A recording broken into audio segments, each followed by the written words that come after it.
세 살 버릇, 여든까지 간다라는 말이 있지요. 습관이란 오랜 세월 내 몸에 젖어 있어서 하루아침에 고치기란 매우 어렵습니다. 그러기에 나이 들어 익어간다는 말은 절제할 줄 아는 실천함에서 나오는 말입니다. 행복한 노년을 위해 어떤 것을 하고 계신가요? 건강한 라이프 스타일을 만드세요. 행복해지기 위한 라이프 스타일을 유지하면 행복한 노년을 보낼 수 있습니다. 건강한 라이프 스타일을 위해 체중 조절, 식습관, 운동을 함께하는 것이 중요합니다. 친구와 가족들과 교류하세요. 가족 및 친구들과의 교류는 매우 중요합니다. 이것은 우리에게 안정감을 주고 분리된 존재로 느끼지 않게 해줍니다. 노년기에는 좋은 가족과 친구들이 점차 줄어들기 때문에 주변 환경과의 교류를 통해 이러한 문제를 극복할 수 있습니다. 의도적으로, 정기적으로 가족, 친지 및 친구와 만나 대화를 나누는 것이 좋습니다. 새로운 취미를 발견하세요. 나이가 들어도 새로운 취미를 발견하는 것은 큰 즐거움입니다. 취미는 우리에게 더 많은 자유시간을 제공하며 심리적 안정감을 주기도 합니다. 그리고 이를 통해 우리는 삶에서 더 많은 즐거움을 찾을 수 있습니다. 오늘은 행복한 노후 생활을 위해 노년이 되면 꼭 줄여야 하는 5가지를 말씀드리고자 합니다. 줄여야 할 5가지를 들어보시고 과연 이렇게 살고 있는지 체크해 보세요. 습관을 바꾸고 절제하기란 매우 어려운 일이지만 꼭 실천해 보시기 바랍니다. 첫 번째, 말을 줄여야 합니다. 나이가 들면 신뢰를 회복하기가 더 어렵습니다. 뱉은 말에 대한 책임감이 그만큼 커지기 때문인데요. 자신이 했던 말로 인해 그 화살이 나를 향하는 일이 생깁니다. 늙을수록 입은 닫고 지갑은 열라고 합니다. 제가 아는 분은 분위기에 취해서 돈을 빌려달라는 말에 흔쾌히 승낙했다가 나중에 후회하는 상황이 있었습니다. 내가 뱉은 말이 있어서 안 빌려 주기도 뭐하고 빌려주자니 신용이 안 좋은 사람이라 돌려받지 못할 것 같았기 때문입니다. 결국 돈을 빌려주면서도 아쉬운 소리를 하면서 빌려줬다고 하는데요. 더 가관인 점은 아직도 그 돈을 돌려받지 못했다는 사실입니다. 말보다 침묵이 낫다고 합니다. 모든 상황에서 입 닫고 가만히 있으라는 말이 아닙니다. 꼭 필요한 상황에만 말할 줄 아는 연습을 해야 합니다. 내가 말하는 상황이 필요한지 아는 방법은 간단합니다. 상대의 말을 잘 들어보면 됩니다. 상대가 말할 때 절대 끊지 말고 경청해 보세요. 비즈니스 대화에서도 상대가 말을 할 때 끊으면 무례합니다. 말소리를 듣고 영업에 실패할 수도 있습니다. 그만큼 경청이 우리가 갖춰야 할 매너라는 것입니다. 두 번째, 화를 줄여야 합니다. 나이가 많다고 감정대로 행동하는 분들이 있습니다. 어리다고 무시하고 내 기분이 나쁘다고 상대에게 화풀이하는 행동은 꼭 자제하셔야 합니다. 우리가 젊었을 적 보기 싫었던 어른의 모습이 바로 이런 모습이었습니다. 이런 행동은 꼰대 소리 듣기 딱 좋은 행동입니다. 그동안 나도 모르게 쌓인 화를 나보다 약하고 어려 보이는 사람에게 푸는 건데요. 일상에서 받은 스트레스를 해소하지 못하면 나이 들수록 화가 많아집니다. 분노라는 것은 단순히 화를 내는 것이 아닌 복잡한 감정이 섞여 있습니다. 그래서 분노가 쌓이면 내가 지금 어떤 감정인지 모르기 때문에 악한 행동이 나오게 되는 것입니다. 분노가 생기기 시작할 때는 한 차례 심호흡을 한 뒤 내가 느끼는 감정이 어떤 감정인지 파악하는 것이 중요합니다. 그렇게 내 감정을 살피는 동안 화는 누그러들고 분노는 사라집니다. 이것이 현명하게 나이든 사람의 행동 방법입니다. 화를 내서 해결될 일이었으면 그 전에 벌써 해결됐을 것입니다. 평소보다 짜증이 늘고 화가 많이 난다면 그것은 어쩌면 내 몸이 나에게 보내는 신호일 수 있습니다. 극심한 스트레스에 시달리고 있거나 내가 감당하기 버거운 일에 봉착했을 수 있습니다. 이럴 때는 무엇보다 휴식이 최고의 약이라고 합니다. 어쩌면 여러분에게 지금 필요한 것은 다른 어떤 것이 아닌 휴식 아닐까요? 세 번째는 차를 타는 것을 줄여야 합니다. 뜬금없이 무슨 차를 타지 말라고 하나 생각하실 수 있는데요. 나이가 들수록 우리 몸의 근육은 줄어듭니다. 그럼에도 불구하고 가까운 거리도 꼭 차를 끌고 가시는 분들이 많습니다. 보다 건강한 노후 생활을 위해 가까운 거리는 걸어가는 연습을 해보세요. 걷기가 생각보다 많은 운동이 된다는 사실 알고 계셨나요? 자주 걷는 분들은 하루에 10분만 걸어도 혈액순환이 좋아지고 입맛이 달라진다고들 말씀하시는데요. 실제로 걷기를 하게 되면 신체적으로 많은 도움이 됩니다. 혈액순환 개선부터 면역력 증감에 심혈관 질환 예방까지 된다고 합니다. 또한 나이가 들면 땀 흘릴 일이 많지 않은데요. 걷기를 조금 해도 모공이 열리고 폐물 배출에 도움을 주기 때문에 오늘부터라도 가까운 거리는 걸어가는 연습을 해보세요. 또한 정신적인 부분에도 도움을 주기 때문에 긍정적인 생각이 나게 해주고 우울증 완화에도 탁월하다고 합니다. 많은 분들이 운동을 해야 된다고 하면 격한 운동을 몇 시간씩 하면서 땀을 쫙 빼야 된다고 생각하시는데요. 집 앞에서 10분을 걷는 것만으로도 아무것도 안 하는 것과 비교해서 엄청난 효과가 있다고 하니 걷는 습관을 잘 들여놓고 그 다음 관심 있는 운동으로 넘어가 보면 좋을 것 같습니다. 네 번째는 밥을 줄여야 합니다. 나이가 들고 나를 통제하거나 밥을 차려주는 사람이 없으면 매 끼니 시간을 지키지 않고 배가 고파지면 과식을 하는 등 식습관이 틀어지게 됩니다. 또한 배고플 때 과식하는 것은 체중 증가를 불러오는데요. 앞서 말씀드린 걷기, 운동을 습관들이기 시작할 때 식습관도 잘 지켜주시면 효과가 배가 됩니다. 체중이 조금만 줄어도 우리 몸의 체중을 지탱하는 다리와 허리 쪽 관절 부담이 줄고 통증도 완화될 수 있습니다. 또한 소식을 하게 되면 독소 배출에도 도움이 됩니다. 독소 배출이 원활해지면 어떤 상황이 발생할까요? 피부도 좋아지고 평생을 함께했던 뱃살도 쏙 들어간다고 합니다. 나이 들수록 살이 찌는 이유는 기초대사량이 줄어들기 때문인데요. 예전과 같은 양을 먹어도 체중이 오르는 이유가 여기에 있습니다. 다섯 번째는 잠을 줄여야 합니다. 많은 분들이 노인들은 잠이 없다고 말하시는데 이것은 우리 몸의 생물학적 시계인 순환 리듬이 변화하기 때문입니다. 그래서 일찍 자고 일찍 일어나게 되는 것인데요. 간혹 어떤 분들은 그냥 자고 싶을 때 자고 해가 중천에 떠도 그냥 이불 속에서 유튜브만 보시는 분들이 있습니다. 이렇게 되면 삶이 점점 악순환하며 변해갑니다. 계속 늦게 일어나다 보면 하루는 짧고 조금만 움직이면 새벽이 됩니다. 그래서 어떤 분은 마음을 먹고 평소보다 일찍 일어나서 동네를 한 바퀴 걷고 와서 따뜻한 커피를 한 잔 마시고 낮잠을 좀 참고 평소보다 일찍 잠자리에 들었다고 하는데요. 이 생활을 한 달을 하니 몸이 달라진 게 느껴졌다고 합니다. 이렇게 똑같이 하라는 것이 아닙니다. 낮과 밤이 뒤바뀌어 있다면 그걸 되돌리는 게 첫 번째 과제라고 할 수 있습니다. 행복한 노후 생활을 위해 노년이 되면 꼭 줄여야 하는 5가지를 들으셨는데요. 불행한 노후가 아닌 행복한 노후를 살기 위한 결론은 바로 삶의 자세입니다. 노화를 받아들이고 지금 할 수 있는 일을 소중히 여기는 삶의 자세야말로 삶을 긍정 에너지로 가득 채울 수 있는 유일한 방법이지요. 우리가 그렇게 바라는 행복은 지극히 주관적입니다. 이 말은 마음먹기에 따라 불행도 행복으로 바꿀 수 있다는 이야기입니다. 예를 들어 늙은 것을 한탄만 하고 아프다는 이유로 집에만 있다면 불행이 삶을 지배할 것입니다.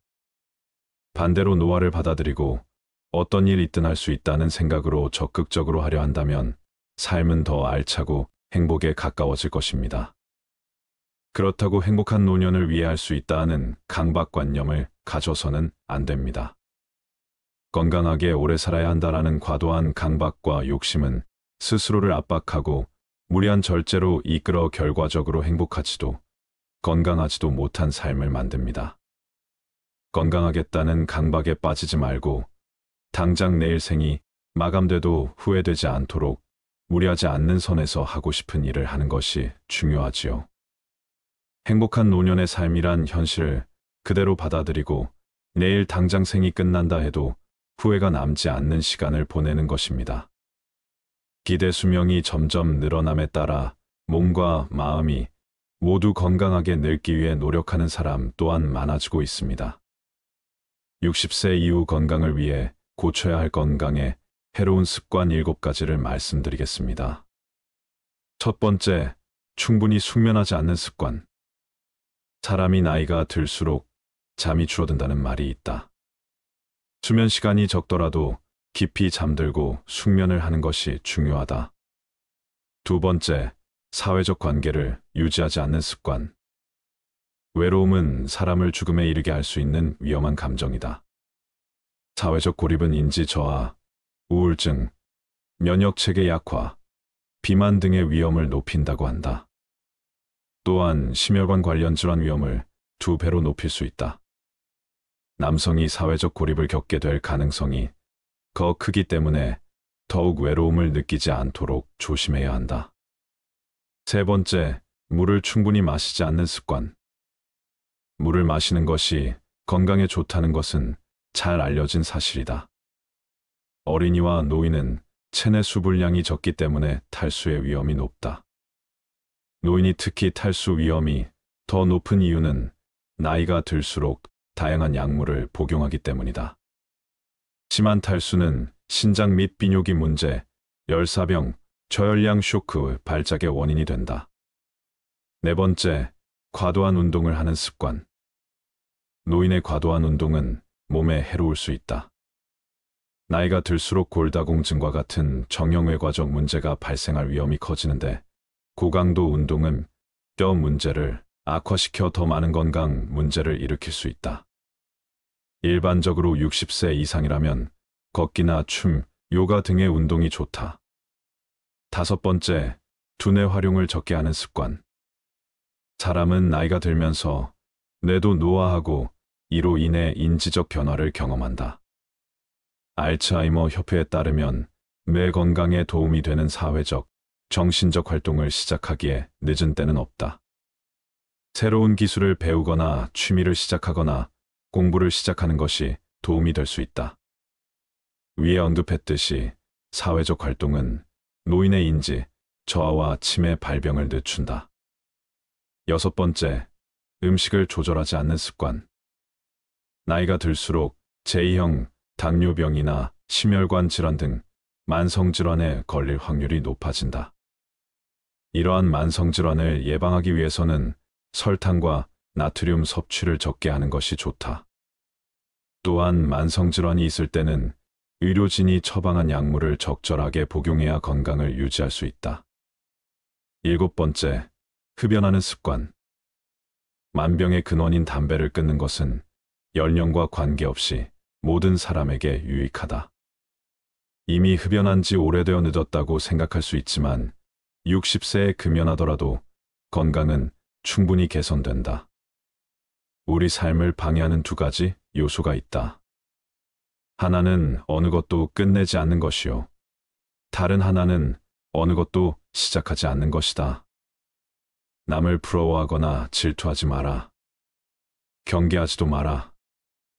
오로지 최상의 자신을 만들어가는 것에만 몰두하라. 다른 사람이 무엇을 하건 상관하지 말라.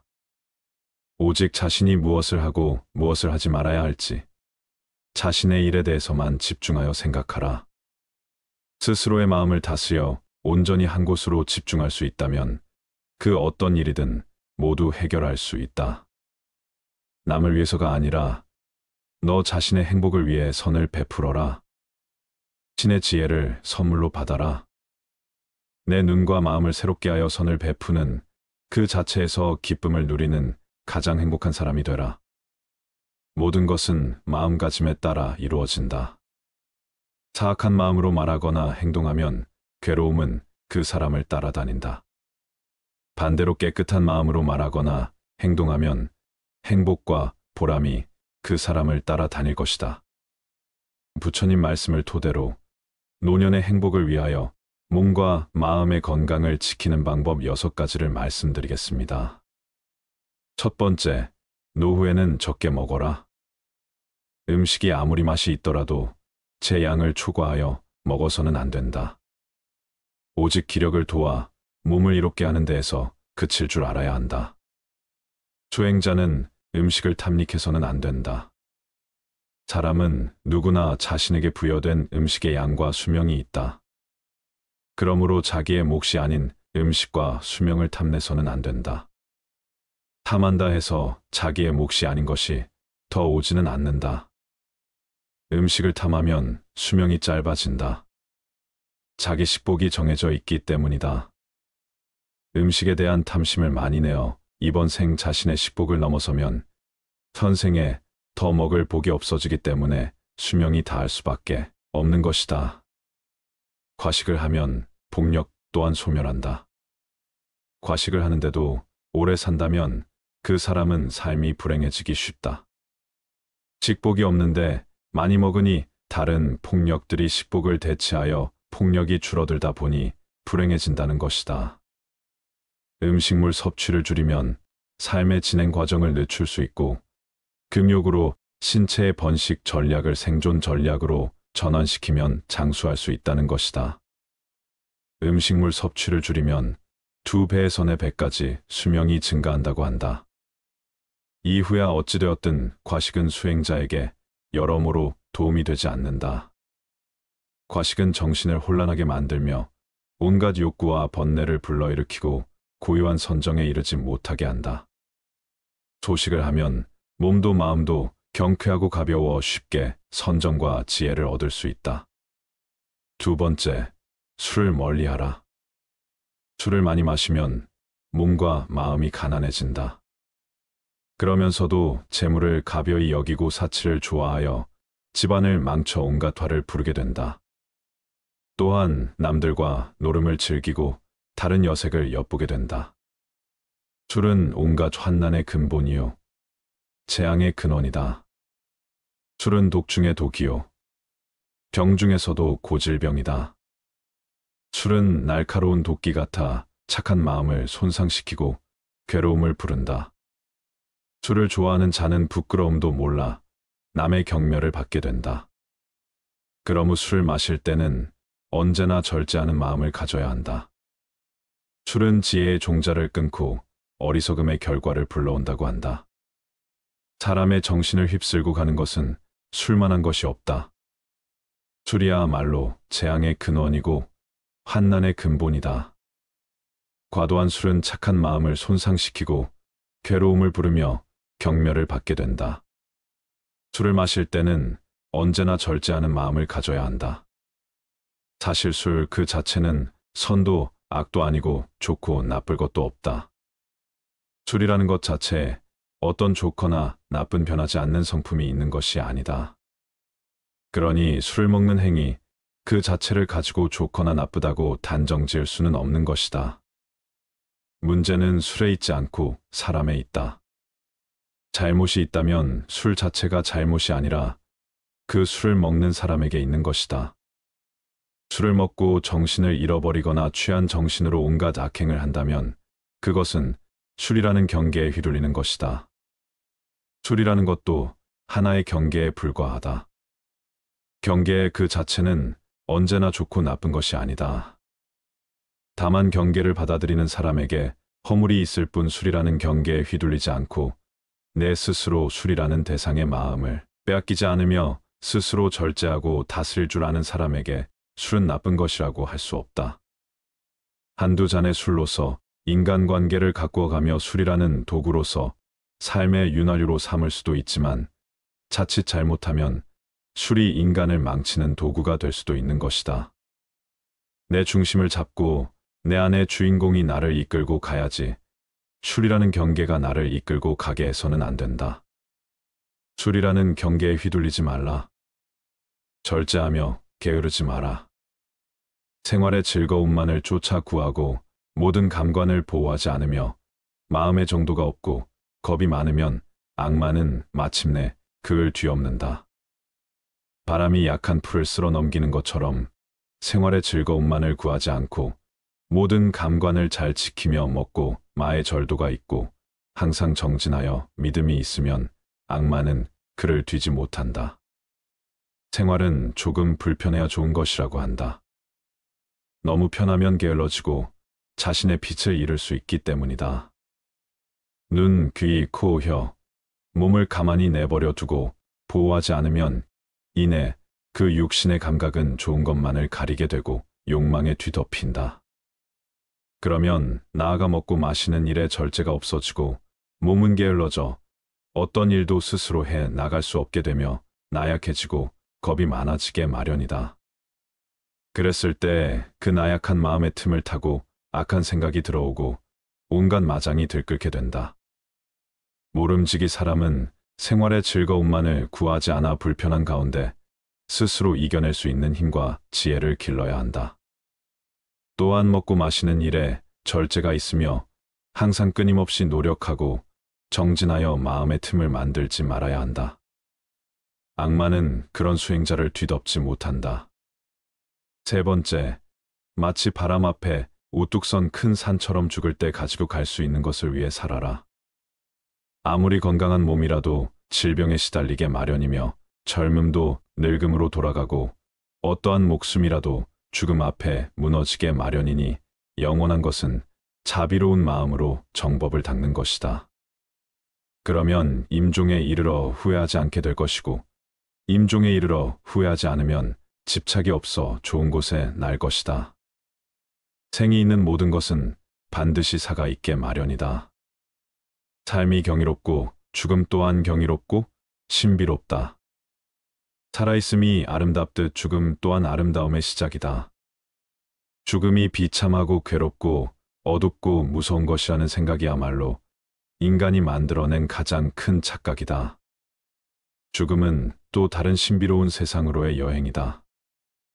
언제나 미지로의 여행은 신비롭듯 다음 생으로의 여행 또한 신비롭고 설렌다.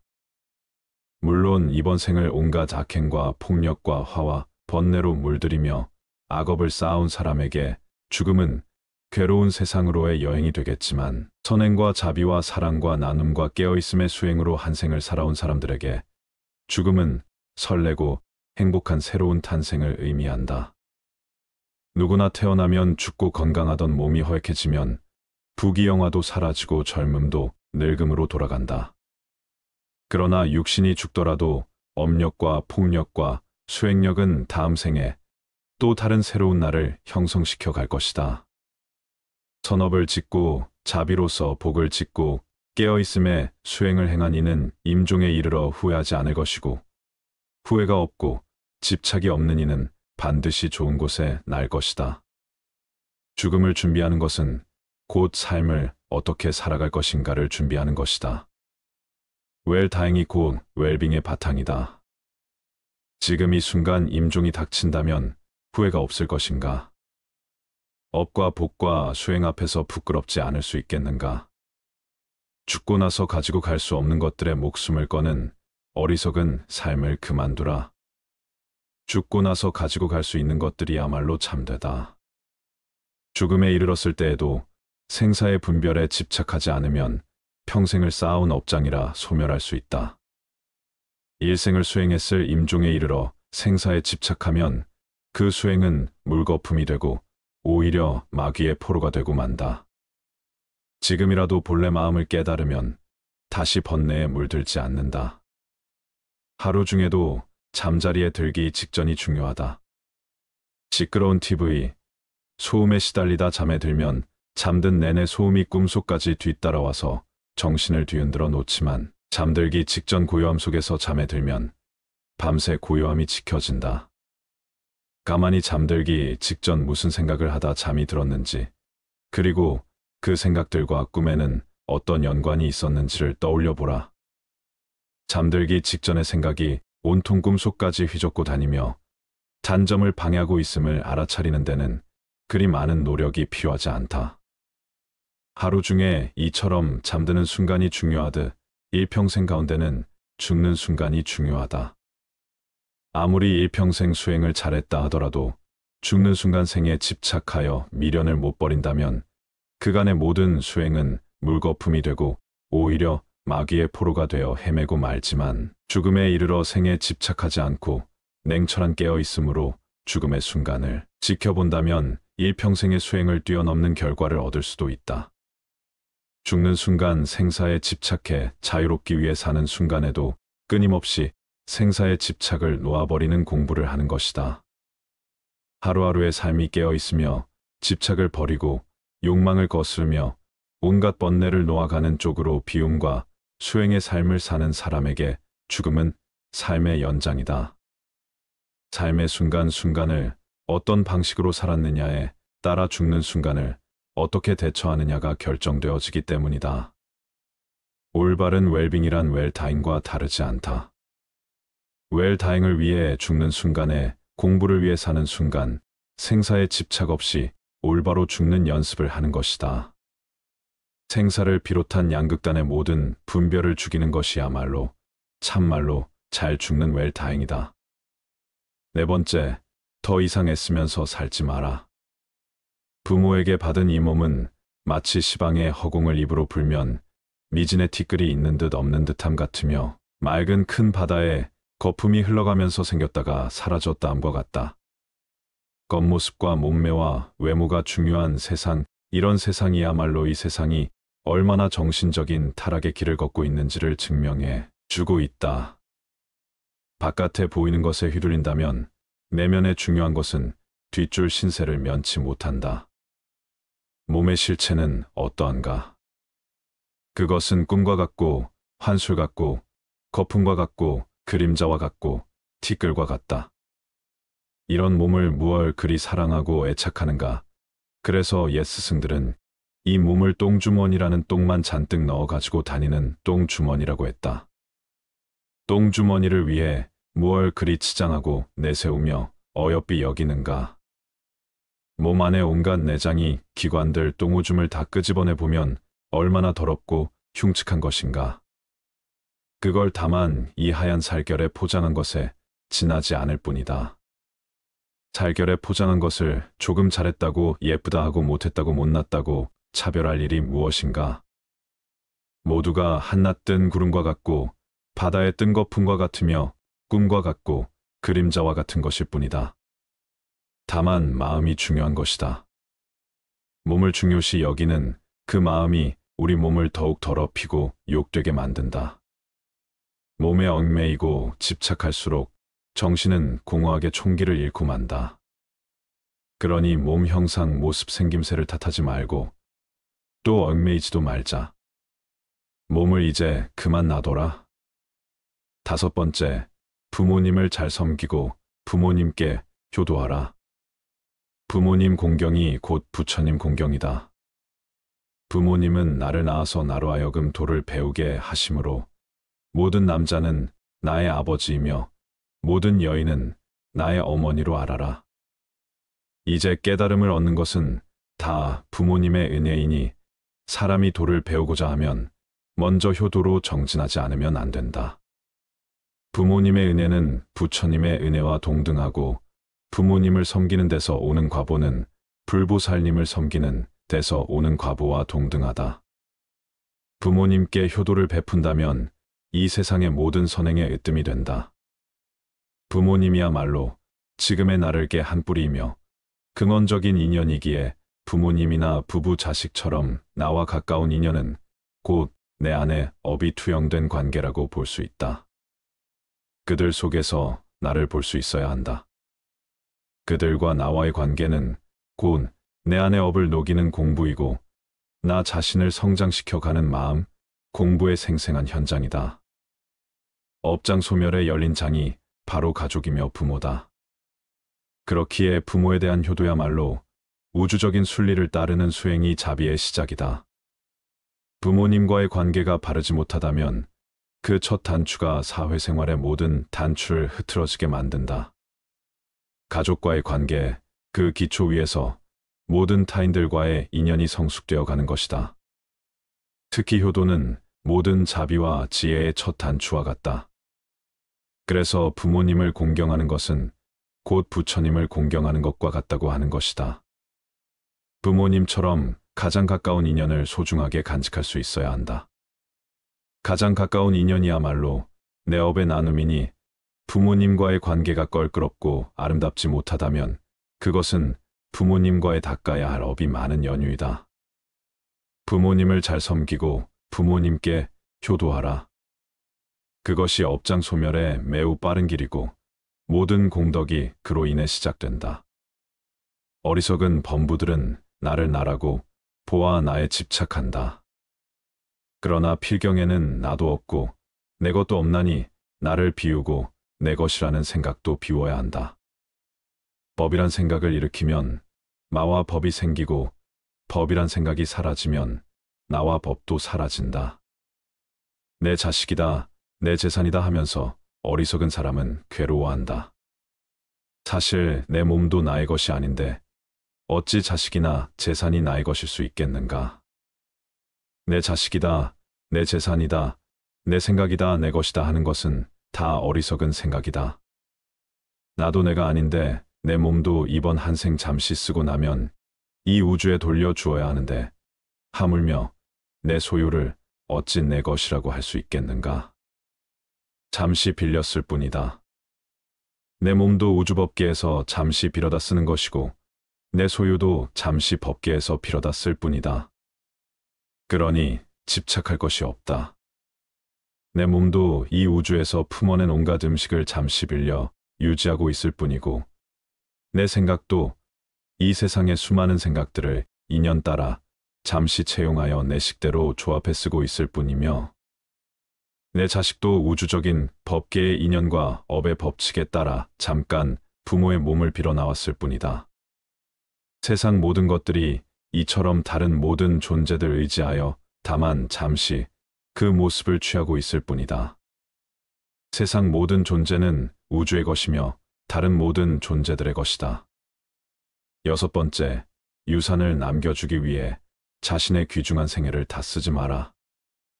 내가 곧 이 우주이며 또한 나는 이 우주의 모든 존재들과 긴밀하게 연결되어 있다. 그러니 어찌 내가 누구를 가지고 내가 무엇을 집착하고 누가 무엇을 소유할 수 있겠는가? 온 우주는 전체에 의해 존재하며 전체에 의해 소유되고 있는 것이다. 그런 신성한 우주적인 것에 내 것이라는 울타리를 치면서부터 우리는 우주로부터 진리로부터 외면받고 있다. 내 것이란 울타리를 걷어내면 모든 것이 그대로 있을 곳에 있고 제자리를 찾는다. 내 것을 만들면 세계가 나뉘어 시끄럽지만 내 것을 걷어내면 세계도 나도 나뉘지 않아 고요하다. 유산을 남겨주기 위해 자신의 귀중한 생애를 다 쓰지 마라. 많은 사람들이 재물을 얻는데 더 많은 힘을 기울인다. 우리들 이웃을 보면 저마다 돈벌이에 바빠서 개미처럼 동으로 뛰고 서로 뛰고 급하게 서두르고 악착 같다. 돈 아니면 거들 떠보지 않는 상태로 자신을 방치해 버리기도 한다. 사람들은 돈을 벌면 대부분 쌓아두거나 모은 돈을 통해서 더 큰 돈을 벌 생각을 한다. 그리고 그렇게 힘들게 번 돈조차 기꺼이 써버리고 만다.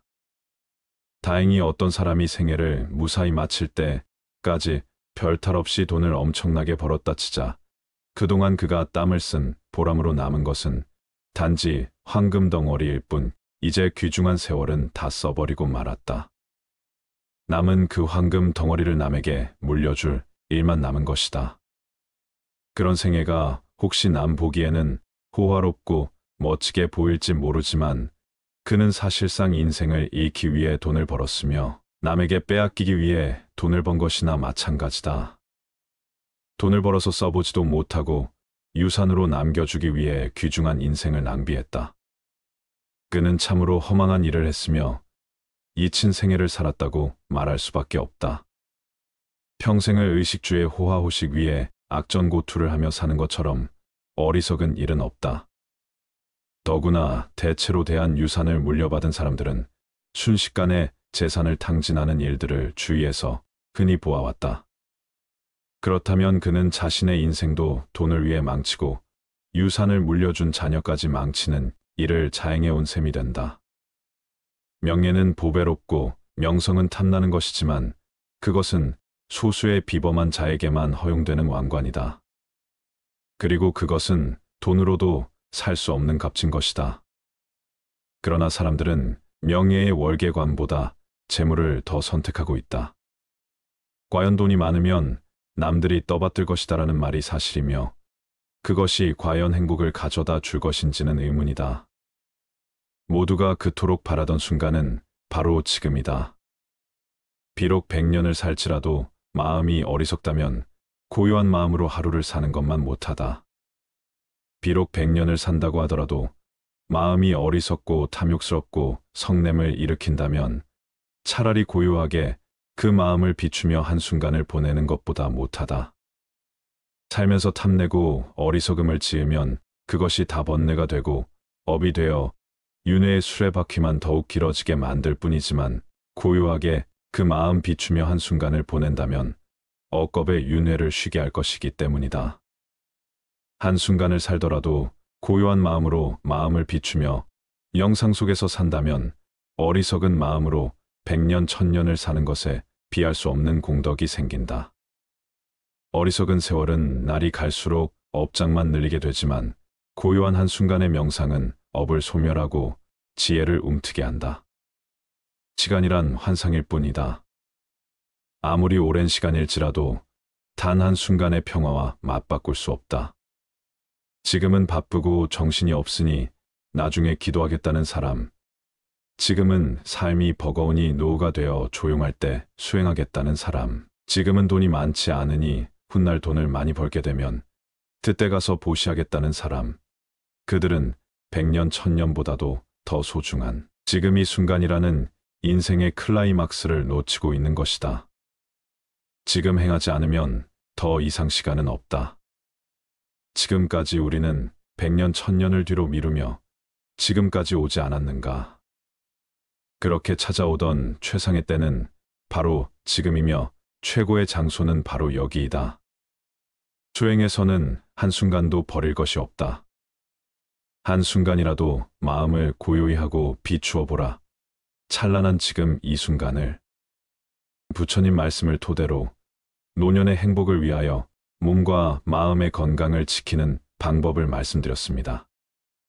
우리는 살며 나이를 먹어갑니다. 어릴 때부터 어른이 되기 위해 배워야 할 것들을 배우고 경험을 통해 성숙해가며 세상을 더 잘 이해하게 됩니다. 그러나 나이를 먹으며 우리는 얻어야 할 것뿐만 아니라 버려야 할 것도 생각해야 합니다. 나이를 먹어가며 얻어야 할 것뿐만 아니라 버려야 할 것에도 집중하는 것은 더 풍요로운, 행복하고 만족스러운 삶을 살기 위한 핵심입니다. 과거의 짐을 버리고 긍정적인 관점을 채택하며 관계를 중요시하고 배우며 발전하며 감사하며 충실하면 나이가 들어도 우리는 풍요로운 삶을 즐길 수 있을 것입니다. 이것이 나이를 먹어가며 얻어야 할 것과 버려야 할 것에 집중해야 하는 이유입니다. 오늘은 인생 후반기 삶이 심플해지기 위해서는 어떤 습관을 버려야 할지 알려드리겠습니다. 인생 후반기 사물에 대한 집착을 버리고 주변을 정리하면 말끔한 기분의 일상생활이 더 자유로운 기분으로 하루하루를 행복하게 살아갈 수 있을 것입니다. 우리의 행복은 물질로 채워지는 것이 아니라 정신적 평안과 안정에 있기 때문입니다. 은퇴를 하고 인생 후반기에는 이런 불필요한 것들 버리기를 실천해서 좀 더 삶을 가볍고 여유로운 마음으로 살아갈 필요가 있습니다. 불필요한 것을 버리는 생활이란 단지 물건을 버리는 것만이 아니고 살아가면서 자신의 몸에 배어버린 안 좋은 습관들을 하나씩 버려 없애는 의미도 포함됩니다. 먼저 과거의 무거운 짐을 버려야 합니다. 나이가 들면서 우리는 과거의 경험과 기억을 더 많이 갖게 됩니다. 이것은 양면성을 지닌 것입니다. 어떤 경험은 우리에게 지혜와 성숙함을 가르쳐 줍니다. 그러나 불행히도 어떤 사람들은 과거의 실수나 상처를 너무 오래 기억하고 끌어올려 자신을 괴롭히는 경향이 있습니다. 나이가 들면서 우리는 이러한 무거운 짐을 버리고 더 나은 미래를 위해 나아가야 합니다. 두 번째로 불필요한 스트레스와 걱정을 버려야 합니다. 나이가 들면서 스트레스와 걱정은 더욱 해로울 수 있습니다. 미래에 대한 불안, 건강 문제, 경제적 문제 등 다양한 이유로 우리는 스트레스를 받게 됩니다. 그러나 스트레스와 걱정은 우리의 건강을 해칠 수 있으며 행복을 방해할 수 있습니다.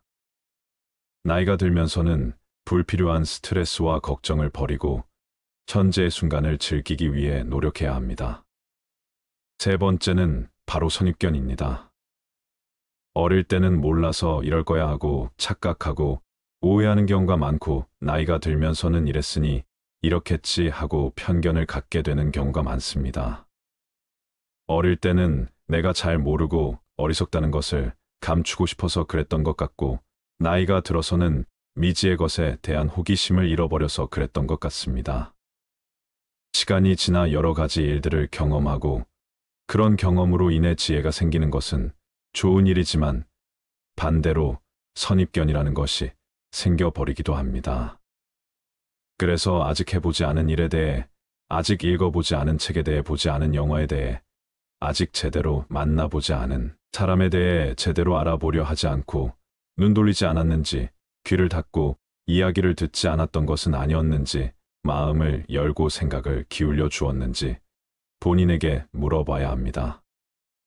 모르면서 아는 척하는 것이 꼴볼견인 것만큼 선입견으로 일이 이럴 거야 하고 판단해버리는 것도 꼴볼견입니다.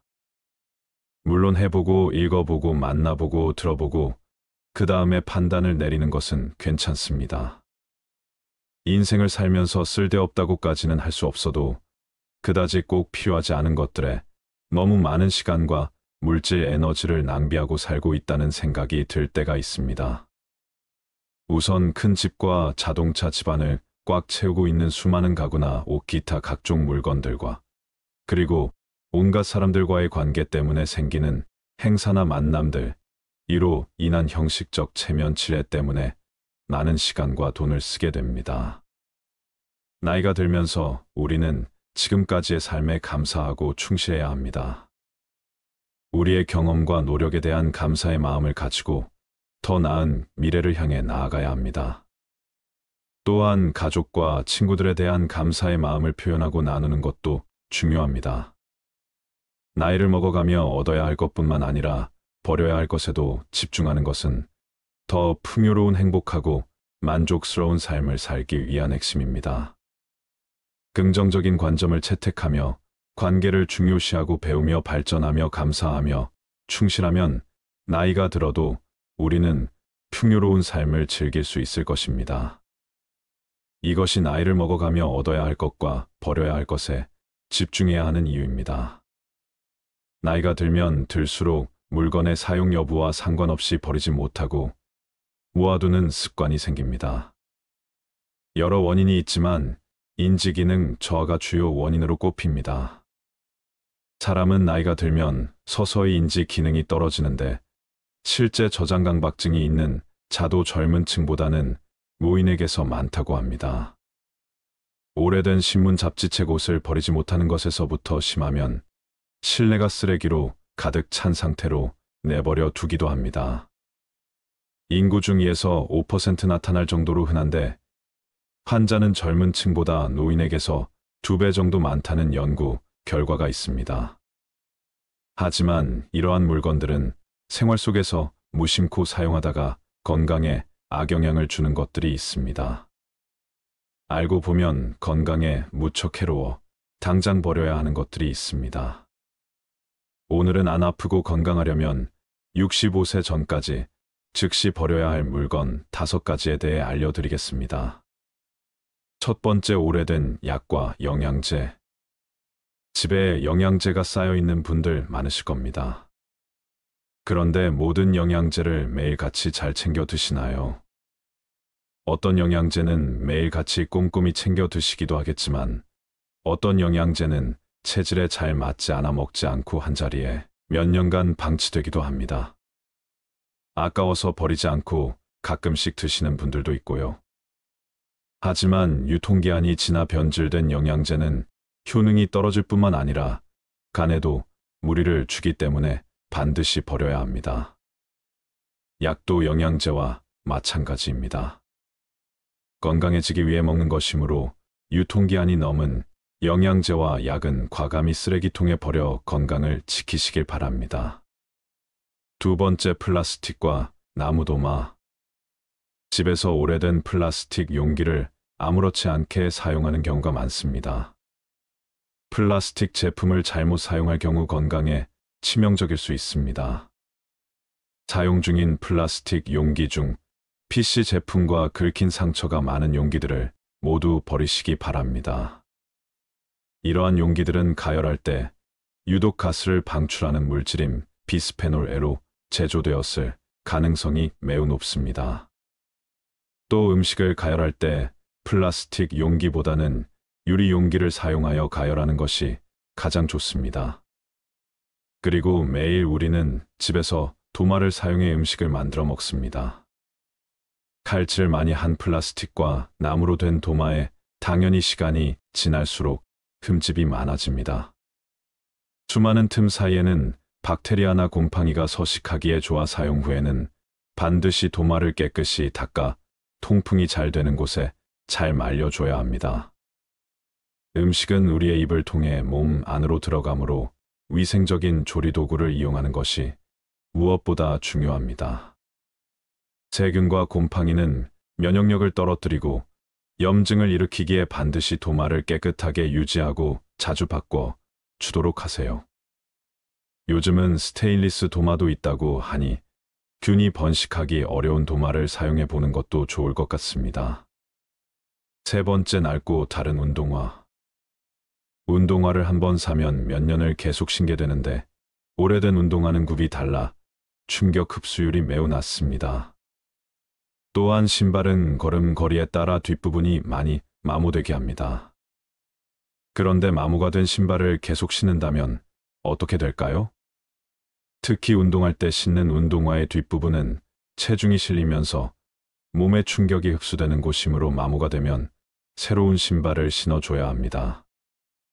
운도의 밑창이 다르면 뛰고 걸을 때마다 완충되는 곳이 없어 발바닥과 무릎과 허리가 그 충격을 그대로 흡수해 관절과 척추에 손상을 주게 되어 무릎, 통증과 허리, 디스크 등의 발병률을 높이게 됩니다. 아무리 마음에 드는 운동화라도 밑창에 마모된 곳이 있으면 꼭 교체하여 무릎과 허리가 다치지 않도록 예방하시기 바랍니다. 네 번째, 오래 써서 다른 칫솔. 매일 최소 하루 3번 치아를 닦아주는 칫솔은 세균이 번식하기 참 쉬운 물건입니다.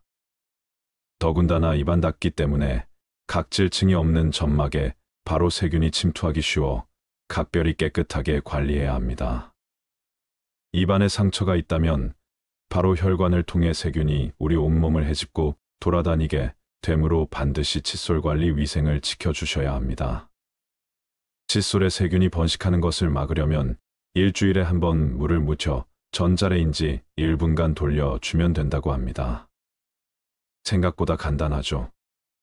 평소에는 통풍이 잘 되는 곳에 놔둬 물이 빨리 마르게 해주시고 칫솔모가 벌어진 칫솔을 이용해 치아를 닦아주면 치해 제거가 되지 않으므로 최소 2~3개월마다 교체해 주어야 합니다. 다섯 번째, 오래된 화장품. 유통기한이 지났어도 아깝다며 화장품을 계속 바른 적이 있으신가요? 기초 화장품은 얼굴 전체에 매일 발라야 해서 그럴 일이 드물겠지만 색조 화장품은 기초 화장품에 비해 적은 부위에 바르고 기초 화장품만큼 빨리 닳지도 않아 몇 년 동안 사용하는 분들이 많은 것 같습니다. 하지만 색조 화장품도 기초 화장품과 마찬가지로 피부에 바로 닿는 물질이므로 반드시 유통기한을 지켜서 사용해야 합니다. 화장품은 사용하지 않는 동안 이 생물의 번식과 함께 오염될 수 있습니다. 특히 오래된 화장품은 세균, 곰팡이, 곤충 등의 미생물이 번식할 수 있는 환경입니다. 또한 일부 화장품에는 환경 호르몬이 포함되어 있을 수 있으며 장기적으로 건강에 해를 끼칠 수 있습니다. 특히 립스틱과 마스카라는 입과 눈의 점막에 바로 흡수될 수 있어 세균이 침투하기 쉬워 반드시 유통기한을 지켜야 한다고 합니다. 립스틱과 마스카라는 개봉 후 6개월까지 유통기한이라고 하니 참고하세요. 사용하지 않는 화장품은 즉시 버리는 것이 좋고 사용 중인 화장품은 꼭 유통기한을 체크하여 적절한 시기에 교체하세요. 우리의 건강은 우리가 책임져야 할 소중한 자산이므로 건강한 삶을 위해 행동에 옮겨 보시기 바랍니다. 지금까지 실제로 열심히 사고 모아두었지만 살다 보면 많은 것들이 그다지 쓸모가 없는 것들이라는 것을 알게 됩니다. 또한 많은 물건들로 둘러싸인 어수선한 공간에서는 정신도 쉽게 산만해지고 마음이 무거워져 생각도 정리가 되지 않습니다. 그러므로 물건에 대한 집착을 버리고 주변을 가볍게 정리할 필요가 있습니다. 살다 보면 어떤 일이든 후회가 남습니다. 미리 알았더라면 후회를 덜 남길 수 있었을까요? 인생의 후반기를 보내고 있는 60대들은 그들이 지금껏 살아온 발자취 곳곳에서 후회를 발견한다고 합니다. 인생의 시행착오를 줄이고 더 나은 인생을 살기 위해서 꼭 알아야 되는 건 무엇일까요? 첫 번째, 저축을 많이 하지 못한 것. 자축은 노후 대비에 가장 중요한 역할을 합니다. 은퇴 이후 가장 큰 고민을 경제적인 어려움이라고 꼽았습니다. 고정 수입이 줄어들고 자녀 지원비, 병원비 등 각종 늘어가는 지출비 탓에 생활고에 시달릴 수 있습니다. 노후 대비를 위해서는 먼저 저축을 시작해야 합니다. 저축을 시작할 때는 먼저 현재 수입과 지출을 파악하고 가능한 많은 돈을 저축하는 것이 좋습니다. 젊은 나이에 저축을 하지 않으면 은퇴 이후 큰 고난을 겪게 될 수 있습니다. 두 번째, 배우자에게 잘하지 못한 것. 배우자는 평생을 함께 할 반려자입니다. 60대가 되어서도 배우자가 옆에 있다면 그야말로 그것 자체가 천복입니다. 그러나 상대방의 소중함을 쉽게 간과해버리고는 합니다. 나이가 들수록 곁에는 서로만 남게 되며 자식도 소용없습니다. 배우자에게 최선을 다하며 앞으로의 노후를 그려나갑시다. 세 번째, 건강을 소홀하게 한 것. 건강이 중요하다는 사실을 모르는 사람은 없습니다. 하지만 젊어서는 그것을 잘 모르고 자기의 몸을 혹사시킵니다. 그거 하나 한다고 건강해지겠어 하고 무심히 지나쳤던 습관들이 사실은 평생 건강을 지키는 열쇠입니다. 건강을 유지하기 위해서는 규칙적인 운동과 올바른 식습관을 유지하는 것이 중요합니다. 많은 종류의 영양소를 저염식으로 골고루 섭취하세요. 영양 과잉과 결핍이 되지 않도록 철저한 관리가 필요합니다. 그 중에서도 특히 치아 관리를 잘해야 합니다. 치아는 하루아침에 좋아지지 않기 때문입니다. 또한 건강검진도 정기적으로 받아 건강한 삶을 유지하는 것이 좋습니다. 건강한 삶은 노후에 대비하는 가장 좋은 방법입니다. 오래 사는 것이 기본인 시대에 우리는 유병장수보다는 무병장수로 가야 합니다. 네 번째, 자식과 대화를 많이 하지 못한 것. 자식들과 평소에 대화를 많이 하지 않았다면 노년의 소중한 친구 하나를 잃는 셈입니다. 늙고 병들면 자식들에게 의지하게 됩니다. 자식과 친밀한 관계를 유지해야 후회 없는 자식 농사를 했다고 느낄 수 있을 것입니다. 뿐만 아니라 자식과 건강한 유대감을 형성하는 것은 노년의 정신적 안정감에도 도움을 줍니다. 자녀들과 진정으로 소통하지 못했다면 노년이 불행할 것입니다. 다섯 번째, 노년을 함께 할 친구를 못 만든 것. 배우자 다음으로 친구가 가장 큰 자산입니다. 취미 생활을 공유할 수 있는 친구, 자신의 속 얘기를 가감없이 털어놓을 수 있는 친구가 있다면 늙어서도 외롭지 않은 인생을 보낼 수 있을 것입니다. 자식들은 바쁘다고 얼굴 보기가 어려울 것입니다. 만일 평생을 함께 할 친구가 없다면 노년은 무척 외롭고 쓸쓸할 것입니다. 6번째, 평생 할 수 있는 취미. 만들지 못한 것 취미라고 해서 골프 등과 같이 돈이 많이 들어가는 것일 필요는 없습니다. 등산과 가벼운 산책, 독서, 음악 감상 등과 같이 큰 돈이 필요 없는 것들도 많습니다. 취미를 갖게 된다면 평생 지루하지 않은 활력 있는 삶을 보낼 수 있을 것입니다. 또한 취미를 부부와 함께 하는 것이 가장 좋습니다. 친구들과 어울려 친목을 도모할 수 있는 취미 생활도 추천합니다. 나이와 건강에 맞는 취미를 개발하는 것은 아주 중요한 노후의 요건임에는 틀림없습니다.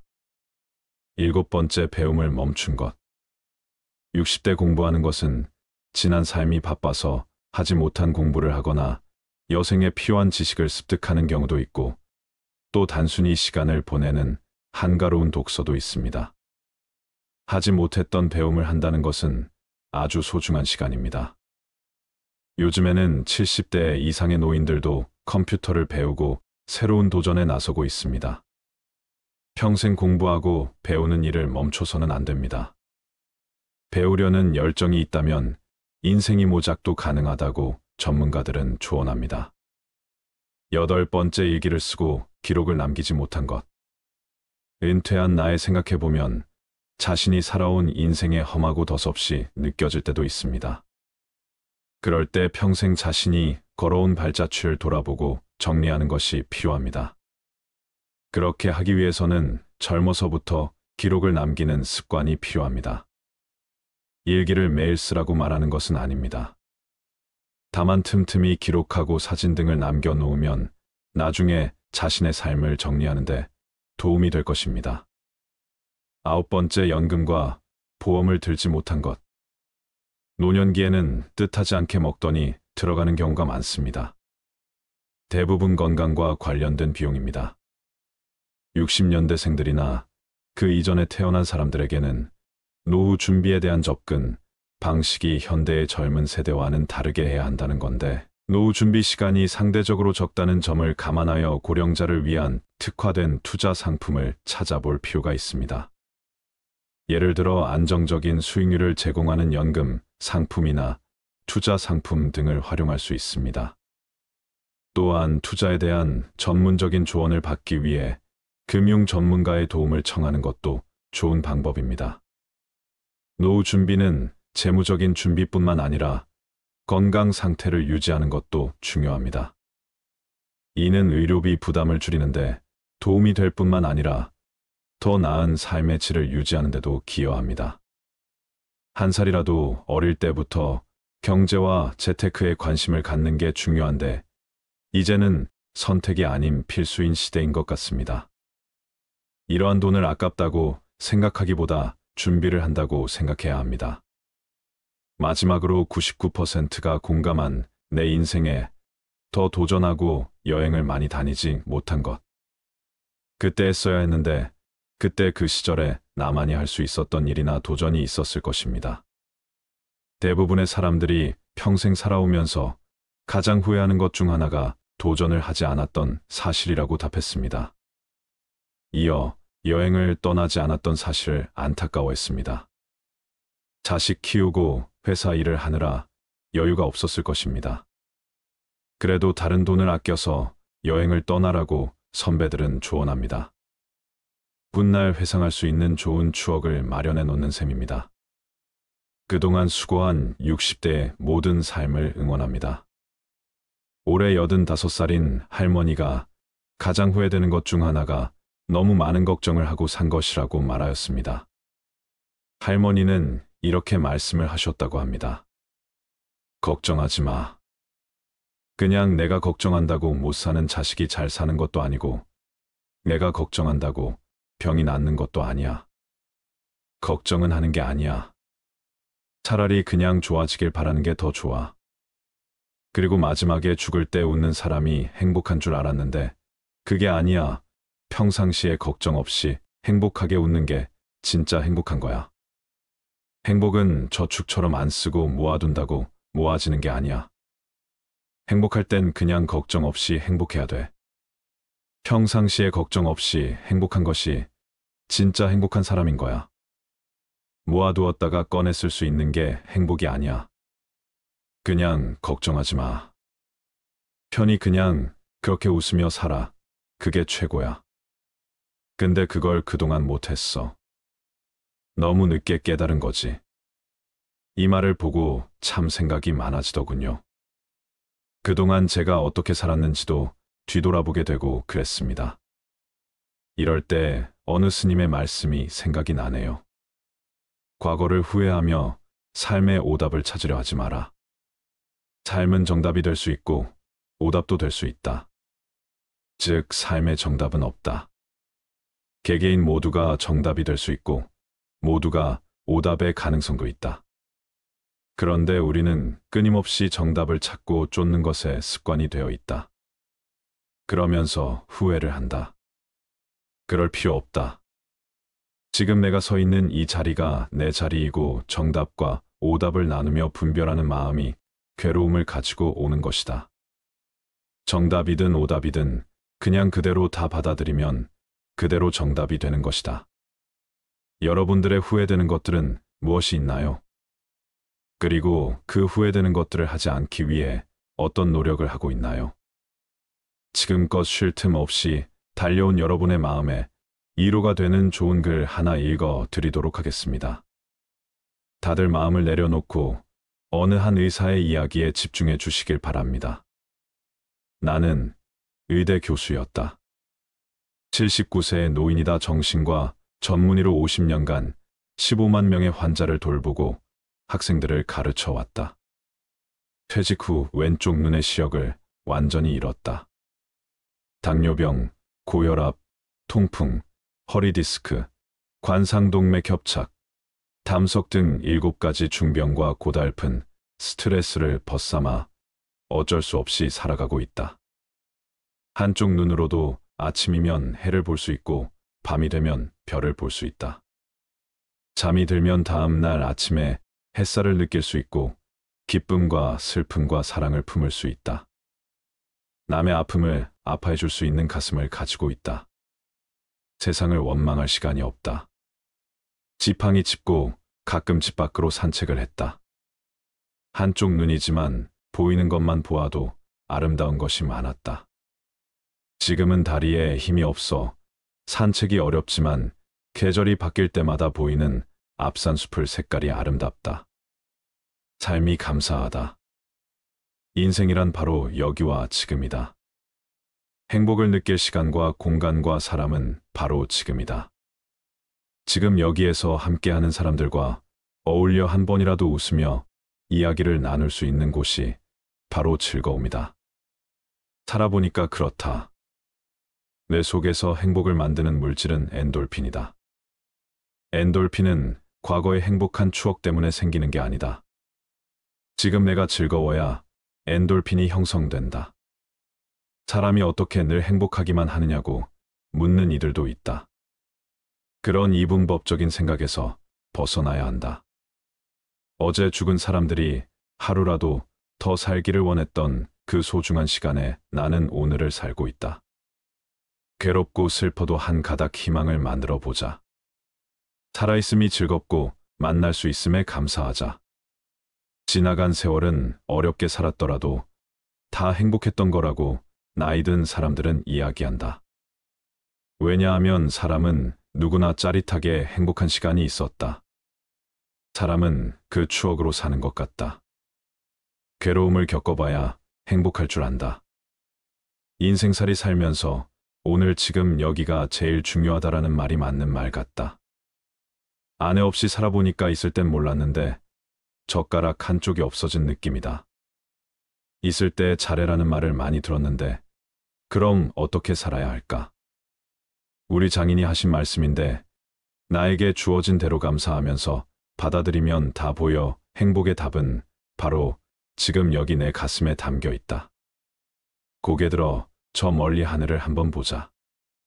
정말 눈물 없이 들을 수 없는 가슴 아픈 이야기입니다. 반려자를 잃고 젓가락 한 짝을 잃은 듯한 기분을 여러분들은 공감하시나요? 배우자의 소중함을 느낄 수 있는 어느 한 부부의 감동 실화를 말씀드리겠습니다. 미안하지만 난 당신을 사랑하지 않아. 왜 결혼했는지 모르겠어.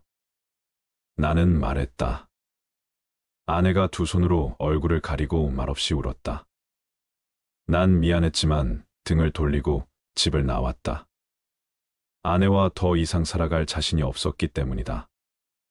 아내에게 이혼 서류를 꺼냈다. 집과 자동차, 부동산과 현금, 그 중에서 당신이 30%를 가질 수 있어. 아내는 말없이 눈물만 흘렸다. 이튿날 집에 돌아와 보니 탁자에 아내가 써놓은 편지가 있었다.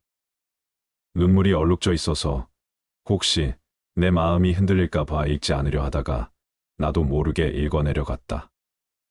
난 아무것도 원하지 않아. 다만 한 달쯤 시간을 갖고 싶어. 한 달만이라도 아무 일 없는 것처럼 대해줘. 아이 시험 기간이니까. 신경 쓰지 않게.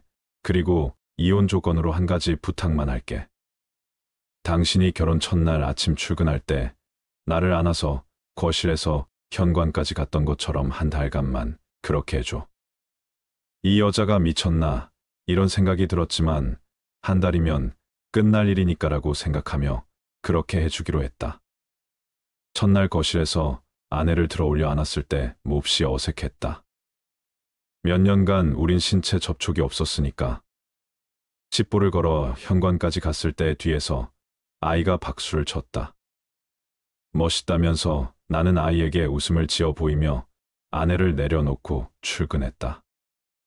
둘째 날은 첫날보다 나아졌다. 아내는 내 가슴에 적극적으로 기댔고 블라우스에서는 향기가 났다. 피부의 잔주름을 보면서 그동안 모르는 사이 이렇게 됐구나 하는 생각이 들었다. 나와 결혼해 이렇게 되었구나 생각하니 조금 미안했다. 셋째 날, 넷째 날 아내를 들어 올렸을 때 오래전에 친밀함이 돌아오는 듯한 느낌이 들었다. 내게 자신의 10년을 바친 이 여자 다음 날 또 다음 날 아내를 안아 나르는 것이 익숙해졌다. 어느 날 아침 아내가 옷을 고르고 있었다. 옷들이 모두 커져버렸다며 투덜댔다. 그러고 보니 아내를 들면 들수록 가벼워지는 느낌이 있었다. 이혼 걱정에 야위어가고 있는 중일까? 또 다른 아침 아들이 들어오더니 엄마를 안고 나갈 시간이에요라며 미소를 짓는다. 녀석에게 이 일이 이제 일상으로 자리 잡은 것이다. 아내는 아이를 꼭 껴안는다. 마음이 흔들리고 있다.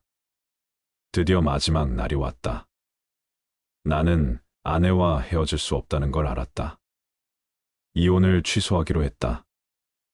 회사에서 나온 뒤 꽃집에 들려 부케를 샀다. 부케에 나는 이제부터 죽을 때까지 당신을 아침마다 들어올릴게라고 써달라고 했다. 그리고 집으로 달려갔다. 여보, 미안해. 우리 헤어지지 말자. 난 당신을 여전히 사랑의 현관에 들어서자마자 나는 소리쳤다. 그런데 아무런 응답이 없었다. 안방으로 들어서자 아내는 잠든 듯 가만히 누워 있었다. 그녀는 숨져 있었다. 아내가 남긴 편지에서 위안 말기였다는 사실을 알았다. 아내는 자신의 시한부 삶을 받아들였고 아들에게 다정한 부모의 마지막 모습으로 기억하게 하고 싶었던 것일까. 부케를 떨어뜨리며 나는 주저앉은 채 아내를 안고 한없이 울었다. 위의 글은 외국인의 페이스북에 올라왔던 글입니다. 실화든 소설이든 사연이 가슴을 아프게 하네요. 우리는 날마다 함께하고 가깝게 접하는 것들에 대해서는 귀하고 가치 있다는 것을 모르는 경우가 많습니다. 그것이 얼마나 소중하다는 것도 인식하지 못하죠. 그러다 내 곁을 떠난 후에서야 깨닫게 되지요. 그때서야 가슴 치며 후회해도 소용없게 된답니다. 내 곁에 있는 소중한 사람, 오늘 하루 따뜻한 미소로 대하는 하루 만들어 보세요. 물고기는 물속에 있을 때는 그 어느 곳으로든 갈 수 있는 자유와 행복을 가지고 있습니다. 하지만 물고기는 자신이 자유롭고 행복한 존재라는 사실을 알지 못합니다. 사람들이 쳐놓은 그물에 걸려 땅 위에 올라오고 난 후에야 비로소 그때가 행복했었다는 사실을 알게 됩니다. 사람 또한 마찬가지 아닐까요? 가지고 있을 때는 모르다가 꼭 잃어버린 후에 아들이 늦게 행복이 무엇인지 깨닫게 되는 못난 습성. 행복은 공기 같은 것입니다. 보이지도 않고 만질 수도 없지만 어느 곳에나 있는 영국 속담 중에는 이런 것이 있습니다. 행복은 사라진 후에야 빛을 낸다. 사람들이 행복의 실체를 보고 만질 수 있다면 그것이 떠나가기 전에 소중히 다루련만 행복은 언제나 떠나가면서 제 모습을 사람들에게 보여준다는 말이겠죠.